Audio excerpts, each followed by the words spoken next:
আসে ফিতনা বলতে কি বোঝায়, ফিতনা শব্দের অর্থ কি, আল্লাহ পাক এটাকে কোরআনে কারিমে কি কি অর্থে ফিতনা ব্যবহার করেছেন। ফিতনা শব্দের সাধারণ অর্থ হলো আল ইবতিলা ওয়াল ইমতিহান ওয়াল ইখতিবার।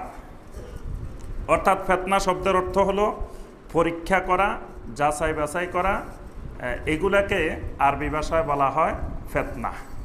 ফিতনা মানে পরীক্ষা করা, কাউকে যাচাই বাছাই করা, এটাকে বলা হয় ফিতনা। আল্লাহ পাক কোরআনে কারিমে ফিতনা শব্দটিকে অনেকগুলো অর্থে ব্যবহার করেছেন। একটি অর্থে ব্যবহার করেছেন আল ইবতিলা ওয়াল ইখতিবার, অর্থাৎ পরীক্ষা করার অর্থে আল্লাহ পাক ফিতনা শব্দটি ব্যবহার করেছেন। যেমন সূরা আল আনকাবুতের 2 নম্বর আয়াত আল্লাহ পাক ইরশাদ করেন, আহাসিবান নাসু আন ইউতরাকু আন ইয়াকুলু আমান্না ওয়া হুম লা ইফতানুন। আল্লাহ পাক বলেন, আহাসিবান নাসু আন ইউতরাকু, মানুষ কি ধারণা করে নিয়েছে যে আমি তাদেরকে ছেড়ে দিব, আন ইয়াকুলু আমান্না, ঈমান আনছি, আমি ঈমান এনেছি, এই কথা বললে কি আমি তাদেরকে ছেড়ে দিব? মানুষ কি এটা ধারণা করে নিছে? আল্লাহ পাক প্রশ্ন করতেছেন, পৃথিবীর মানুষ কি এটা ধারণা করে নিয়েছে যে তারা ঈমান এনেছে, এই কথা বললে আমি তাদেরকে ছেড়ে দিব? ওয়াহুম লা ইফতানুন। তাফসিরে তবারির মধ্যে বলা হয়েছে যে ওয়াহুম লা ইফতানুন আই ওয়াহুম লা ইউবতালুন, অর্থাৎ তাদেরকে আমি পরীক্ষা না করে এমনি এমনি ছেড়ে দিব ঈমান আনছি বললে, বা এমনি জান্নাত দিয়ে দিব, কিন্তু কোনো ধরনের পরীক্ষা করব না, এটা হবে না। তো এখানে আল্লাহ পাক ব্যবহার করছেন ওয়াহুম লা ইফতানুন, যে তাদেরকে ফিতনা করা হবে না। ফিতনা করা হবে না মানে তাদেরকে পরীক্ষা করা হবে না। আল্লাহ পাক এখানে ফিতনাকে পরীক্ষা অর্থে ব্যবহার করেছেন। আবার ফিতনা শব্দের আরেকটি অর্থ আল্লাহ পাক ব্যবহার করেছেন আসদ্দু আনিস সাবিলি ওয়ার রাদ্দে, অর্থাৎ সঠিক রাস্তা থেকে বাধা দেওয়া। মানে কোনো এক লোক রাস্তা দিয়ে যাচ্ছে, তাকে তার গন্তব্যের দিকে যেতে না দিয়ে বাধা দেওয়া, এই বাধা দেওয়াটাকেও আল্লাহ পাক ফিতনা হিসাবে উল্লেখ করেছেন। সূরা আল মায়েদার 49 নম্বর আয়াত আল্লাহ পাক বলেন, ওয়াহজারহুম আন ইফতিনুকা আন বাদি মা আনজালাল্লাহু ইলাইক। আল্লাহ পাক বলেন ওয়াহজারহুম, তাদের ব্যাপারে আপনি সতর্ক থাকুন, আন ইফতিনুকা আন বাদি মা আনজালাল্লাহু ইলাইক, আপনার উপরে আল্লাহ রাব্বুল আলামিন যা কিছু নাজিল করেন তার থেকে কিছু জিনিস আপনাকে পালন করতে বাধা দিবে তারা, এই বাধা দেওয়ার ক্ষেত্রে আপনি সতর্ক থাকুন। এখানে আন ইফতিনুকা তাফসিরে কুরতুবির মধ্যে বলা হয়েছে ইফতিনুকার অর্থ হলো ইয়াসুদ্দুকা ওয়া ইয়ারুদ্দুকা, অর্থাৎ আপনাকে বাধা দিবে, কোরআনের সব বিধান মেনে চলতে আপনাকে দিবে না।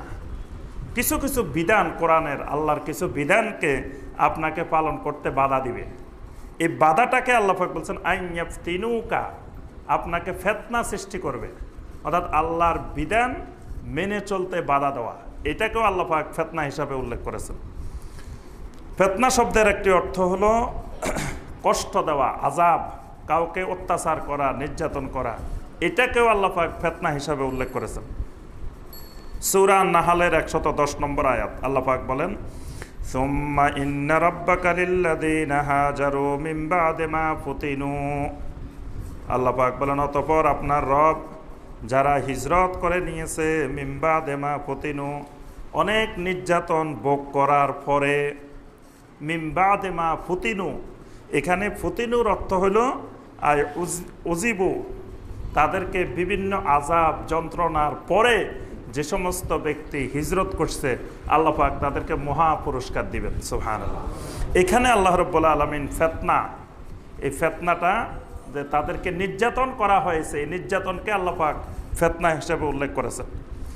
যেমন সূরা আল বুরুজের মধ্যে আল্লাহ পাক বলছেন, ইন্নাল্লাযীনা ফাতানুল মুমিনিনা ওয়াল মুমিনাতি সুম্মা লাম ইয়াতুবু ফালাহুম আযাবু জাহান্নামা ওয়া লাহুম আযাবুল হারিক। ইন্নাল্লাযীনা ফাতানুল মুমিনিনা ওয়াল মুমিনাত, যারা মুমিন পুরুষ এবং মুমিন নারীদেরকে নির্যাতন করেছে, এখানে ফিতনা অর্থ নির্যাতন করা। ফিতনার আরেকটি অর্থ হলো আর শিরিক ওয়াল কুফর, অর্থাৎ শিরিককে কুফরকেও আল্লাহ পাক ফিতনা হিসাবে উল্লেখ করেছেন। যেমন সূরা আল বাকারার 193 নম্বর আয়াত আল্লাহ পাক বলেন, ওয়াকাতিলুহুম হাত্তা লা তাকুনা ফিতনা, ওয়াকাতিলুহুম, তোমরা ততক্ষণ পর্যন্ত সংগ্রাম অব্যাহত রাখো, হাত্তা লা তাকুনা ফিতনা, যতক্ষণ পর্যন্ত পৃথিবীতে ফিতনা থাকবে। এখানে মুফাসসিরিনে কেরাম সবাই বলেন এখানে ফিতনা অর্থ শিরক। পৃথিবীতে যতদিন শিরক আছে ততদিন তাওহীদের সাথে সংঘাত। পৃথিবীতে যতদিন শিরক থাকবে ততদিন তাওহীদের সাথে সংঘাত থাকবে। তো কিয়ামত পর্যন্ত শিরকও থাকবে, তাওহীদও থাকবে, কিন্তু তাওহীদ আর শিরক একসাথে মিলবে না, একটার সাথে আরেকটার দ্বন্দ্ব থাকবে। তো এখানে আল্লাহ রাব্বুল আলামিন শিরককে ফিতনা হিসাবে উল্লেখ করেছেন। ফিতনার আরেকটি অর্থ হলো আল উকুউ ফিল মাআসি ওয়ান নিফাক, গুনার মধ্যে লিপ্ত হয়ে যাওয়া, মুনাফিকের মধ্যে লিপ্ত হয়ে যাওয়া, এটাকেও আল্লাহ পাক ফিতনা অর্থে ব্যবহার করেছেন। যেমন সূরা আল হাদীদের 14 নম্বর আয়াত, ওয়ালাকিন্নাকুম ফাতানতুম আনফুসাকুম ওয়া তারাব্বাসতুম ওয়ারতাবতুম, আল্লাহ পাক বলেন ওয়ালাকিন্নাকুম ফাতানতুম আনফুসাকুম আয় আওকাতুমুহা ফিন নিফাক, আল্লাহ পাক বলেন তোমরা তো তোমাদের নিজেদেরকে মুনাফিকের মধ্যে প্রবেশ করায় নিচ্ছ, তোমরা তোমাদের নিজেদেরকে মুনাফিক বানায় ফেলতেছ। এই মুনাফিক বানানোর শব্দটাকে আল্লাহ পাক ফাতানতুম, ফিতনা শব্দ দিয়ে উল্লেখ করেছেন। ফিতনার আরেকটি অর্থ হলো ইশতিবাহুল হক বিল বাতিল, অর্থাৎ হক এবং বাতিলকে এক বানিয়ে ফেলা, মিশিয়ে ফেলা, এটাকেও বলা হয় ফিতনা।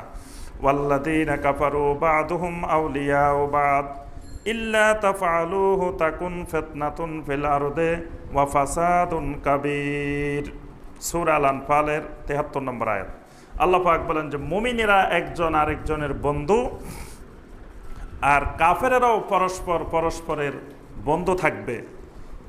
যদি এরকম না হইতো তাহলে ইল্লা তাফআলুহু তাকুন ফিতনাতুন ফিল আরদি, তাহলে জমিনে ফিতনা তৈরি হতো, জমিনে ফিতনা তৈরি হতো। এই ফিতনার অর্থ শুবহাতুন ফিল হাক্কি ওয়াল বাতিলে, অর্থাৎ হক আর বাতিল চিনা যেত না, হক আর বাতিল মিশ্রিত হয়ে যেত।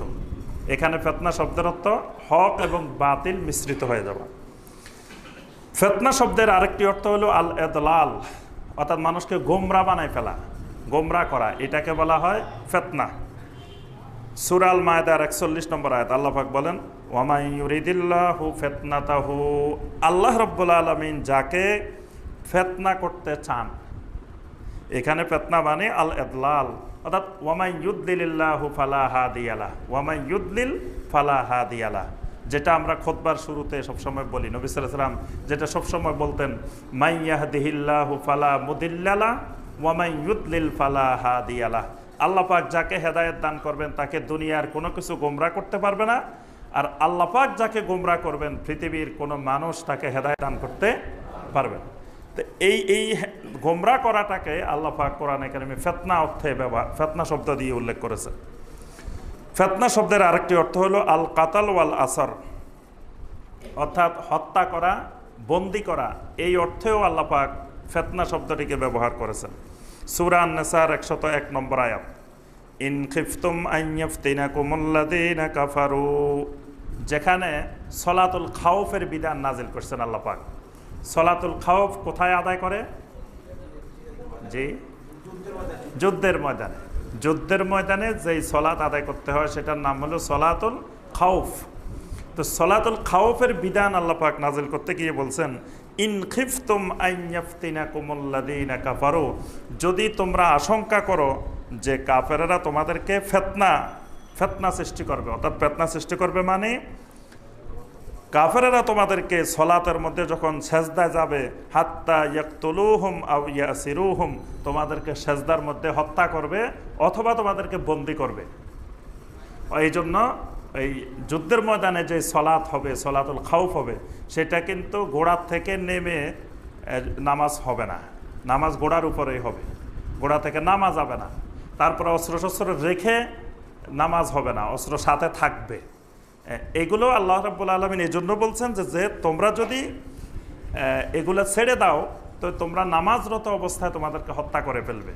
তো এখানে আল্লাহ পাক এই হত্যাটাকে ফিতনা শব্দ দিয়ে উল্লেখ করছেন, অর্থাৎ কাফেরেরা তোমাদেরকে ফিতনা তৈরি করবে, অর্থাৎ তোমাদেরকে হত্যা করবে। ফিতনা শব্দের একটি অর্থ হলো আগুনে জ্বালিয়ে দেওয়া, যেমন ইন্নাল্লাযীনা ফাতানুল মুমিনিনা ওয়াল মুমিনাত, সূরা আল বুরুজের 10 নম্বর আয়াত, যে মুমিন মুমিনাতদেরকে যারা আগুনে জ্বালিয়ে দেয়, যেটা আমরা মিয়ানমারে দেখেছি যে এই শতাব্দীতে এসে এতশো বছর পরে এসে প্রাচীন আসহাবুল উখদুদের ঘটনা আমরা এই বর্তমান এই জামানায়ও আমরা দেখেছি যে মানুষদেরকে কিভাবে মুসলিমদেরকে আগুনের মধ্যে নিক্ষেপ করা হয়। তো আল্লাহ পাক এখানে এই আগুনের মধ্যে নিক্ষেপ করা, আগুনে জ্বালিয়ে দেওয়া, এটাকেও ফিতনা হিসাবে উল্লেখ করেছেন। ফিতনার আরেকটি অর্থ হলো আল মাল ওয়াল ওয়ালাদ, সম্পদ এবং সন্তান সন্ততি, এগুলাকেও আল্লাহ পাক ফিতনা বলছেন। সূরা তাগাবুনের 15 নম্বর আয়াত আল্লাহ পাক বলেন, ইন্নামা আমওয়ালুকুম ওয়া আওলাদুকুম ফিতনা, তোমাদের ধন সম্পদ, তোমাদের সন্তান সন্ততি ফিতনা। এখানে ধন সম্পদকে, তারপরে সন্তান সন্ততিকেও বলা হয়েছে ফিতনা। তারপরে জাদুবিদ্যাকেও আল্লাহ পাক ফিতনা বলছেন। সূরা আল বাকারার 102 নম্বর আয়াত, ওয়ামা ইউআল্লিমানি মিন আহাদিন হাত্তা ইয়াকুলা ইন্নামা নাহনু ফিতনাতুন ফালা তাকফুর। যে সকল ফেরেশতারা জাদু শিখাতে এসেছিলেন, তো মানুষ যখন তাদের কাছে জাদু শিখতে আসতো তখন তারা তাদেরকে বলতো ইন্নামা নাহনু ফিতনা, আমরা হইলাম ফিতনা স্বরূপ, ফালা তাকফুর, সুতরাং খবরদার তোমরা এগুলো শিখে কুফরি করিও না। তাহলে এখানে ওই জাদুটাকে ওই ফেরেশতারা বলতেন যে ইন্নামা নাহনু ফিতনা, জাদুকে ফিতনা বলা হয়েছে। এইভাবে আল্লাহ রাব্বুল আলামিন কোরআনে কারিমে ফিতনা শব্দটিকে অসংখ্য অর্থে ব্যবহার